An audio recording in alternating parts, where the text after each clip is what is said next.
Hi, my name is Dr. Pecoraro. I'm a chiropractor in Westfield, New Jersey. I'm also have been a wrestler and a coach. And today I wanted to speak about locking hands in wrestling.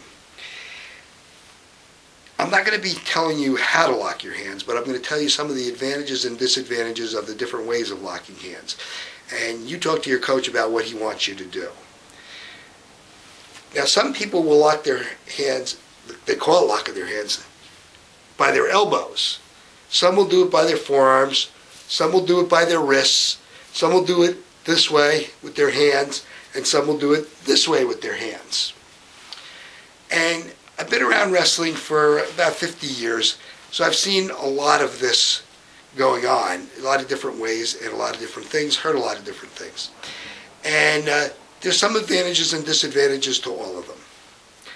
Now, if you're locking your hands like if you're at the elbows, if you're grasping at the elbows, a disadvantage of this is that it can be broken easily with some things. Depending on if you have your arms around the guy's waist, it can be broken easy. But if you have your arms around the guy's single leg, let's say, then it's very difficult to break it.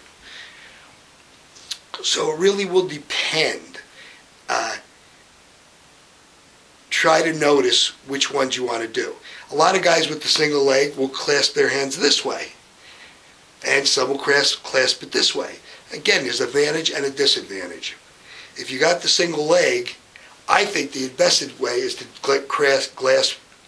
grasp it with your elbows, because then it can slide down. If it slides down, you can still grab here. If it slides down, you can still grab here. And if it slides down, you can still grab here.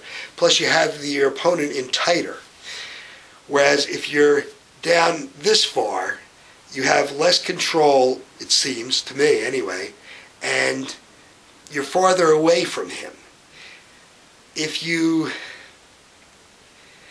That's also, though, kind of an advantage, because when you shoot for the single leg, if you're only grabbing him this way or this way, you don't have to be as close in order to grasp his single leg.